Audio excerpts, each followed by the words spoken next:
안녕하세요. 오늘 당신과 함께 기티 파헤쳐볼 주제는 바로 리커전 파머슈티컬스입니다. 아, 리커전? 네, 네. AI 기술로 신약 개발의 판도를 바꾸고 있다는 아주 흥미로운 바이오테크 기업이죠. 맞습니다. 요즘 이 분야에서 가장 뜨거운 이름 중 하나죠. 네, 당신이 공유해 주신 분석 자료들을 보면서 저도 좀 놀랐는데요.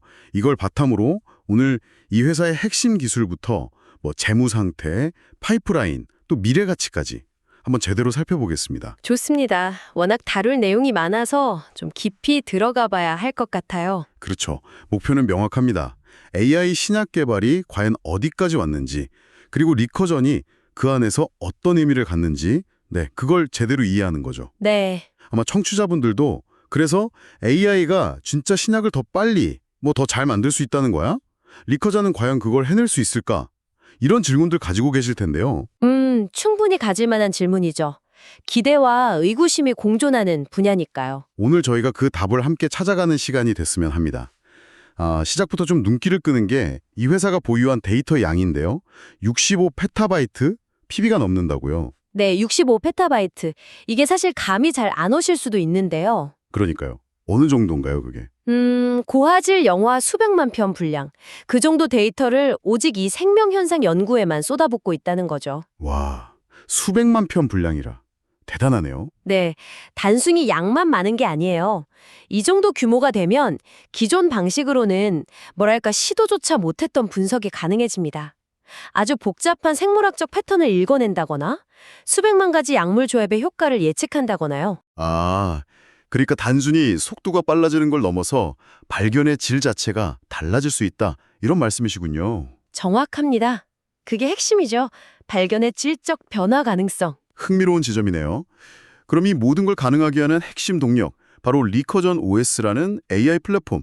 여기에 대해서 좀 더 자세히 얘기 나눠볼까요? 이게 뭐 그냥 소프트웨어는 아니라고 들었거든요. 맞습니다.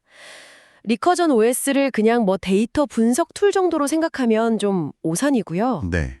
이걸 일종의 자동화된 과학자 팀이라고 상상해 보시면 좀 이해가 쉬울 것 같아요. 자동화된 과학자 팀이요? 네. 그러니까 이 시스템이 자체 실험실에서 로봇을 써서 세포 이미지를 막 엄청나게 찍어내요. 이게 그 65PB 데이터의 일부인데 아하. 그 이미지 데이터를 AI로 분석해서 병든 세포가 정상으로 돌아오게 만드는 약물 후보를 찾아내는 거죠. 근데 여기서 끝나는 게 아니라 화학 데이터, 유전체 데이터, 심지어 임상 데이터까지 다 통합해서 분석을 합니다. 와, 정말 종합적이네요. 핵심은 이 모든 과정을 표준화하고 자동화했다는 거예요. 그래서 신약 발견 단계를 마치 공장에서 제품 찍어내듯이 산업화했다. 이렇게 볼 수 있습니다. 자동화된 과학자 팀, 산업화. 비유가 아주 귀에 쏙쏙 들어오네요. 기존 방식하고 비교하면 정말 이거 뭐 혁신적인데요? 그렇죠. 보통 신약 하나 개발하려면 그 질병 원인, 타겟 정하고 거기에 맞는 후보 물질 찾는 데만 해도 뭐 5년, 길게는 10년도 걸리잖아요. 맞습니다. 그 초기 단계가 굉장히 오래 걸리죠. 근데 리커전은 그 과정을 단 몇 주로 단축시킨다는 거잖아요. 네, 이론상으로는요. 실제로도 상당히 단축시키고 있고요. 근데 여기서 잠깐 궁금한 게요. 발견 속도가 빨라진다고 해서 그 뒷단, 그러니까 동물 실험이나 실제 사람 대상 임상 시험 기간까지 줄어드는 건 아니잖아요. 사실 신약 개발에서 진짜 병목은 그 임상 시험 단계에 있는 경우가 많으니까요. 아, 네. 아주 정확하고 중요한 지적입니다. 그렇죠. 리커전의 AI가 주로 단축시키는 건 전임상 단계예요. 그러니까 실험실 연구랑 동물 실험 단계까지. 타겟 발굴부터 임상시험 승인 신청, 그 IND라고 하죠. 거기까지 기간을 획기적으로 줄이는 겁니다. 전임상 단계군요. 네, 말씀하신 대로 그 이후에 1상, 2상, 3상 임상시험은 여전히 수년이 걸리고 뭐 성공 확률도 아직은 낮죠. 그럼 AI의 진짜 가치는 뭔가요? 속도 외? 리커전 방식의 진정한 가치는요, 단순히 속도에만 있는 게 아니라 방대한 데이터를 기반으로 좀 더 확실한 후보 물질을 골라내서 그 비싼 임상시험 단계에서의 실패율 자체를 낮추는 걸 목표로 합니다. 실패율을 낮춘다? 그렇죠. 임상 성공 확률을 높여서 결국 전체 개발 기간과 비용을 절감하려는 시도인 거죠. 그리고 이 플랫폼은 또 계속 진화해요. 2024년에 인수한 엑스사이언티아라는 회사의 AI 기술이 있거든요. 네, 들어봤습니다. 이 기술은 후보 물질을 찾는 걸 넘어서 찾아낸 물질을 실제 약으로 개발 가능하도록 최적화하는 데 강점이 있어요. 뭐랄까 AI가 찾아낸 보석 원석을 세공하는 능력이 더 좋아졌다고 할까요? 아하, 원석을 보석으로 만드는 능력. 그러니까 단순히 빨리 찾는 게 아니라 더 성공 가능성 높은 약을 만들도록 돕는다. 이 말씀이시군요. 네, 맞습니다. 그런 기술적 통합이 결국 성공 확률을 높이는 데 기여할 수 있다는 거죠. 이제 그 지점이 명확해지네요. 자, 이렇게 혁신적인 기술에는 당연히 어마어마한 투자가 필요할 텐데요. 실제 재무 상황은 어떤가요? 2025년 2분기 실적을 보니까 매출은 한 1920만 달러, 전년 동기 대비 33% 성장했고 연간으로 환산하면 약 7,700만 달러 수준, 성장세 자체는 꽤 가팔라 보이는데요. 네, 매출 성장은 분명 긍정적인 신호죠. 근데 그 내용을 좀 자세히 들여다볼 필요가 있습니다. 어떤 내용인가요? 현재 매출의 대부분은요, 아직 자체 개발 신약 판매 수익이 아니에요. 아, 그래요? 그럼 뭔가요? 그 사노피 같은 대형 제약사들하고 파트너십 계약 맺은 거 있죠? 거기서 받는 기술료나 연구 협력 대가예요. 보통 마일스톤 지급이라고 부르죠. 아, 마일스톤. 연구 단계 달성하면 받는 돈이요? 그렇죠. 미리 정해놓은 연구개발 목표를 달성할 때마다 파트너사로부터 돈을 받는 방식입니다. 이게 뭐 초기 바이오테크 기업들한테는 아주 일반적인 수익 모델이에요. 그렇군요. 실제로 사노피가 지금까지 리커전의 선급금이랑 마일스톤으로만 1억 3천만 달러 이상을 지불했어요. 그 사실 자체가 리커전의 기술 플랫폼 가치를 인정받고 있다는 증거죠. 와, 1억 3천만 달러. 상당하네요. 네. 그래서 현재 매출액 숫자 자체보다는 이런 파트너십을 통해서 기술력을 검증받고 또 안정적인 연구 자금을 확보하고 있다는 점, 여기에 더 주목해야 합니다. 기술료 수익이 주다. 알겠습니다. 그럼 반대로 비용 쪽은 어떤가요? 자료 보니까 영업 손실이 2억 1,790만 달러로 꽤 크고 이것도 전년보다 늘었던데요. 네, 그 부분이 이제 좀 부담스러울 수 있는 부분이죠. 아무래도 그 자동화된 과학자 팀 운영하고 또 새로운 후보 물질들 계속 임상으로 보내려면 돈이 많이 들겠죠. 이 정도 현금 소모 속도면 좀 불안하게 느껴질 수도 있을 것 같은데요. 맞습니다. 혁신에는 비용이 따르죠. 특히 AI 플랫폼 계속 고도화하고 여러 신약 후보 물질의 전임상, 초기 임상 시험을 동시에 막 진행하려면 정말 막대한 R&D 투자가 필수적입니다. 손실 증가는 어떻게 보면 이런 투자의 결과라고 봐야죠. 투자의 결과다. 네. 중요한 건 이 투자를 감당할 재정적인 체력이 있느냐 하는 점인데요. 그렇죠. 돈이 계속 있어야 뭘 할 테니까요. 다행히 2025년 2분기 말 기준으로 현금 및 현금성 자산을 약 5억 3,380만 달러 정도 보유하고 있습니다. 5억 달러 이상이요? 오, 생각보다 꽤 많네요. 네, 상당 기간 동안 현재 수준의 연구 개발 활동을 지속할 수 있는 비교적 안정적인 재무 상태라고 볼 수 있어요. 물론 뭐 이게 무한정 지속될 수는 없겠죠. 그렇죠. 언젠가는 성과를 내야. 맞습니다. 결국 장기적인 R&D 투자와 혁신 추구라는 목표, 그리고 언젠가는 재무적 성과를 보여줘야 하는 현실, 이 사이에서 균형을 잡는 것이 이 회사의 아주 중요한 과제입니다. 현재로서는 미래 가치 창출을 위한 투자를 우선시하고 있다. 이렇게 해석할 수 있겠습니다. 재정적 여력은 아직 충분하다. 알겠습니다. 그럼 그 투자가 어떤 결실로 이어지고 있는지 가장 중요한 신약 후보 물질 파이프라인을 좀 살펴보죠. 네, 그게 가장 중요하죠. 자료를 보면 현재 5개의 후보 약물이 사람을 대상으로 하는 임상시험 단계에 있다고 하고요. 추가로 10개가 임상시험 직전 단계, 그러니까 IND 준비 연구에 있다고 합니다. 이 단계가 인체 투여 전 최종 안전성 같은 거 확인하는 중요한 과정이죠. 네, 맞습니다. IND Enabling Studies라고 하죠. 파이프라인이 이렇게 꾸준히 확장되고 있다는 것 자체가 그 AI 플랫폼이 실제로 작동하고 있다는 것 가장 강력한 증거입니다. 결과물을 내고 있다는 거군요. 그렇죠. 특히 좀 주목할 만한 사례가 하나 있는데요. RBC LE145라는 후보 물질입니다. RBC 145요? 어떤 약인가요? 뇌혈관 기형과 관련된 희귀 질환 치료제 후보인데요. 이 물질이 리커전의 AI 플랫폼을 통해서 질병 타겟 선정하고 후보 물질 발굴하고 임상 시험 준비 완료까지 딱 18개월 걸렸습니다. 18개월이요? 와, 보통은 얼마나 걸리는데요? 전통적인 방식으로는 평균 5년 이상 걸리는 과정이에요. 5년 걸릴 걸 1년 반 만에요. 정말 놀라운 속도네요. 네, 이게 바로 AI 신약 개발이 단순한 이론이나 구호가 아니라 실제로 신약 개발의 시간과 비용을 단축시킬 수 있다는 걸 보여주는 아주 구체적인 사례인 거죠. 야, 앞서 이야기 나눴던 그 리커전 OS, 자동화된 과학자 팀의 효율성이 정말 숫자로 증명된 셈이군요. 그렇죠. 수년 걸릴 일을 1년 반 만에 해냈다는 건 단순히 속도 경쟁력을 넘어서서 더 많은 질병에 도전할 기회를 열어준다는 그런 의미도 될 것 같습니다. 정합합니다. 그리고 속도만큼 중요한 게 또 있는데요. 바로 그 AI가 찾아낸 후보 물질의 질입니다. 아, 질이요? 네. 과연 이 후보 물질들이 그 이후에 어려운 임상시험에서 유효성이랑 안전성을 진짜 입증할 수 있을 것인가?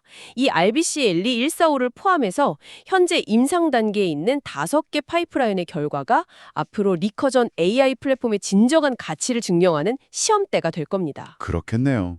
결과가 정말 기다려지네요. 네, 초기 임상 결과들이 만약 긍정적으로 나온다면 AI 신약 개발에 대한 기대감은 훨씬 더 커질 수 있겠죠.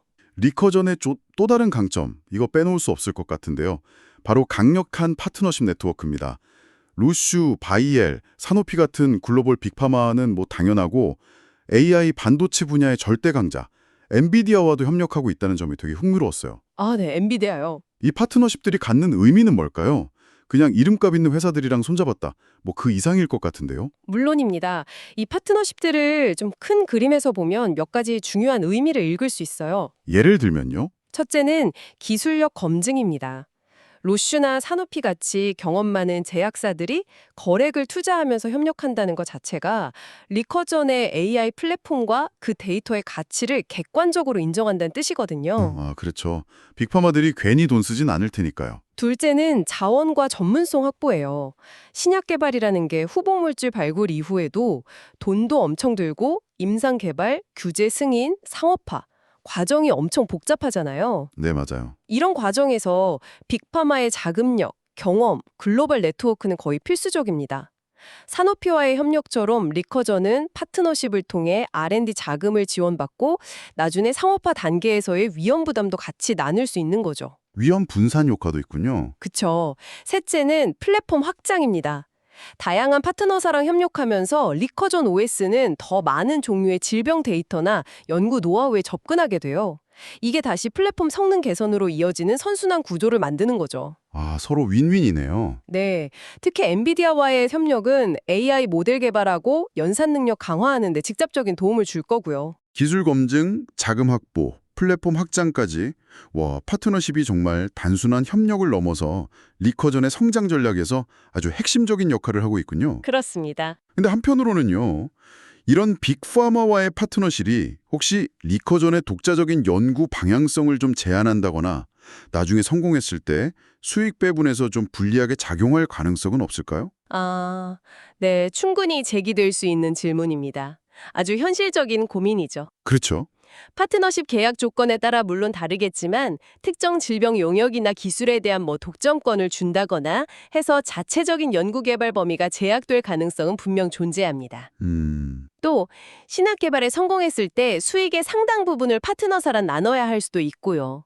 이게 리커전 같은 플랫폼 기반 바이오테크 기업이 흔히 마주하는 딜레마예요. 딜레마군요. 네, 독자 개발로 더 큰 성공과 수익을 노릴 것이냐, 아니면 파트너십으로 위험을 분산하고 안정적인 성장을 택할 것이냐 하는 선택이죠. 현재 리커전은 후자, 즉 파트너십을 적극 활용하는 전략을 취하고 있는 것으로 보입니다. 안정성장 쪽이군요. 네, 이게 아마 초기 단계에서 기술력을 빨리 입증하고 시장의 신뢰를 얻기 위한 현실적인 선택일 수 있습니다. 그렇군요. 위험 분산과 안정적 성장을 위한 전략적 선택이다. 이해가 됩니다. 자, 그럼 지금까지 살펴본 기술력, 재무 상태, 파이프라인 현황, 파트너십의 의미들 이걸 다 종합해 볼 때 리커전 파마슈티컬스라는 회사의 가치를 어떻게 평가해야 할까요? 앞서 얘기 나눴듯이 현재 매출이나 손익만으로는 이 회사의 진짜 잠재력을 파악하기 어렵다는 점은 이제 분명해 보입니다. 맞습니다. 현재 재무지표는 리커전의 본질 가치를 거의 반영하지 못한다고 봐야죠. 그럼 뭘 봐야 할까요? 리커전의 실질 전입가치는 미래의 가능성에 있고요. 그 가능성은 크게 세 가지 핵심 동력에서 나온다고 요약할 수 있습니다. 세 가지요? 첫째, 빠르게 증가하는 임상 및 전임상 단계의 신약 후보 물질 파이프라인. 이건 AI 플랫폼이 꾸준히 결과물을 만들어내고 있다는 증거죠. 네, 파이프라인. 둘째, 경쟁 우위의 핵심인 리커전 OS 플랫폼과 이걸 뒷받침하는 65페타바이트 이상의 방대한 독점 생물학 데이터 자산. 이 데이터와 플랫폼 자체가 아주 귀중한 자산입니다. 데이터와 플랫폼. 그리고 셋째, 로슈, 바이엘, 사노피 등과의 견고한 글로벌 파트너십 네트워크. 이 세 가지 요소가 서로 맞물려 돌아가면서 시너지를 내고 이게 바로 리커전의 미래 가치를 형성한다고 봐야 합니다. 파이프라인, 플랫폼과 데이터, 파트너십. 이 세 가지군요. 결국 단기 실적보다는 이 세 가지 동력이 얼마나 잘 굴러가고 있는지를 봐야 한다는 거네요. 당신이 공유해 주신 분석 자료에서도 비슷한 결론이었어요. 단기적인 재무 수치에 너무 흔들리지 말고 이 세 가지 핵심 동력이 얼마나 잘 작동하는지를 꾸준히 지켜보는 게 중요하다고 강조하고 있더라고요. 바로 그 점입니다. 네. 여기서 한 가지 더 생각해 볼 점은 만약에 리커전의 AI가 발굴한 수많은 후보 약물 중에서 단 하나라도 연 매출 1조 원 이상 찍는 블록버스터 신약으로 성공한다면 어떻게 될까요? 와, 블록버스터 하나만 터져도. 그렇죠. 물론 신약 개발 성공 확률이 전통적으로 매우 낮다는 건 명백한 사실입니다.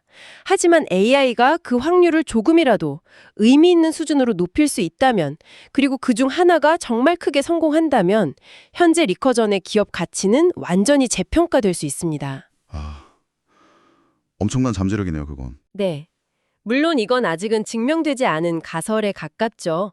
하지만 바로 이 엄청난 잠재력 때문에 많은 투자자들이 리커전 같은 AI, 신약 개발 기업에 주목하는 겁니다. 네, 충분히 그럴 만하네요.